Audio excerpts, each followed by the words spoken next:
highly regarded South African houndsman has been crushed alive by an elephant who was shot during the houndsman's hunting trip. Now, Thunis Botha, 51, was leading a hunt with clients when the group accidentally walked into the middle of a breeding herd of elephants at the Good Luck Farm near Hwange National Park. Okay, which is a Bad Luck Farm. A game reserve in Zimbabwe. Now, 3 of the elephant cows charged the hunters, okay? And Mr. Botha fired a shot from his rifle, but he was caught by surprise by a 4th cow that stormed them from the side. Now, one of the hunters shot the elephant after she lifted Botha with her trunk, and the elephant then collapsed on top of him. So he is a hunter, and so he has sort of pioneered, they say, this European-style monteria hunts, which are basically they use large packs of dogs to drive deer and boar towards the hunters, and then they hunt them. Now, he specializes in hunting leopards, and basically he's known to go to America and find wealthy people to then bring over to Zimbabwe to shoot these big game. I don't know what they were looking for with this particular hunt, but they apparently were not trying to shoot the elephants. They came across them, then the elephants, they were trying to breed, and I think there was a pregnant one in the mix. And so they became very agitated. Elephants are known to be very protective and to stampede, obviously, and that was what happened. And so it's very unfortunate that he passed away. But again, this is just another example of these animals in the wilds that are gonna have these animal instincts, and you have to have caution around them. I wonder, I wonder what the people within the community are thinking, because I imagine it's something like, well, this is dangerous. And I kind of prefer this kind of hunting where you put yourself in harm's way if you gotta do it, and then you suffer the consequences if the consequences befall you. Because I always think of like hunting like birds, and how crappy that seems to me, or like hunting like boar or something where you can stand 1,000 yards away from, or you're 100, in a car or something. Yeah, or you're driving down, or you're shooting it from a helicopter. Sarah Palin like did that. Sarah Palin hunting wolves or whatever. Like that's the kind of stuff that it doesn't seem as fair. It's like this seems actually like a more fair game than otherwise. Yeah, I'm gonna be harsher. So I'm not a hunter. I know hunters, and God bless, and I get it. And like there's plenty of deer in America. You're not, and it's part of nature too, because we're hunters, and that's how we collect. And then the hunters I know, they eat it. They eat the deer, same. right? So, but this is part of the game. And so if you're brag about how you're a tough guy hunter your whole life, and you get crushed by an elephant, well, okay, in some ways it retroactively made your bragging worth it, right? Like, hey, it turns out you really were in danger. And then so, like, it's easy for us to use our weapons to kill these animals. Super easy. So one time when you get caught, hey, okay, all right, apparently there was some danger in there. So God bless. The elephants never had a chance, and he did shoot them. And so, right. I don't know, I'm not that broken up by it. So does that make me a bad guy? The 2 elephants that were shot. Just like doing the other elephant thing. But it's like they're just doing their thing. They're trying to breed.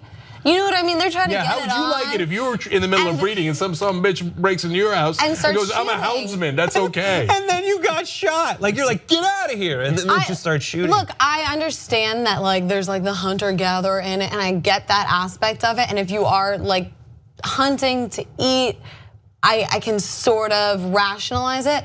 But if this guy's hunting leopards, he's not eating leopards. He's putting, he was putting them in his house. It's just like, Yes, oh dude, it's growing up, I knew this family, and their house was terrifying. They lived on like this hill, and the dad made like transistors or something and had so much money, and they would spend it going on safari, and there were these terrifying photos of like the mom with a dead baboon, and she draped the arm around her. And then in their house, they brought back the trophies, and you'd walk down this hallway and it would be like crocodile and like an elephant skull, and you just think to yourself like, this is the set. Like at night when you have to go get a drink of water in this house, it must be like a horror movie. Yeah. Well, I was gonna say, did anybody come up to you and go, "Get out"? Get out now. Yes, exactly. It felt like that. I don't get the instinct. I at least get like people for whom the hunt is like a challenge, and it takes a lot of patience and do like a Rubik's Cube. I'm sorry, like if you need a challenge and patience, do a Rubik's Cube. Don't go shoot like these beautiful, majestic creatures. I like fishing and releasing the fish, because I feel like I gave it a really great story. But then it has like a. That's also from like Finding Dory. Like it's gonna go like, I mean, maybe it was like living a bad life, and it was like something happened. I was pulled up into this weird bright area. I couldn't breathe, and I looked at this giant creature, and it let me go. I'm gonna spend more time with my kids now. That's how fish think, right? That's how fish think. They probably think we're aliens. Okay, now look, last thing on this is, well, maybe a couple things. So one is that there's a range of hunters, right? Again, I knew another guy that was from Texas that used to hunt rabbits because they were dirt poor and that's what they would eat. Yes. Okay. Yeah. So that's on one side. The other side is the Trumps. No, that's, to be fair, not even the Trumps. The opposite end of the spectrum. And I, of course, am referring to the kids, Eric and Donald Jr., who go and cut off different body parts of animals and brag about it. But no, it's the poachers, so that go and kill the rhinos, et cetera, to saw off their tusks, and that is the worst of the worst. And the people who pay for that tusk, thinking that it's going to make their penis larger, you are part of the worst of the worst. Because it doesn't work. That's what's so frustrating about it.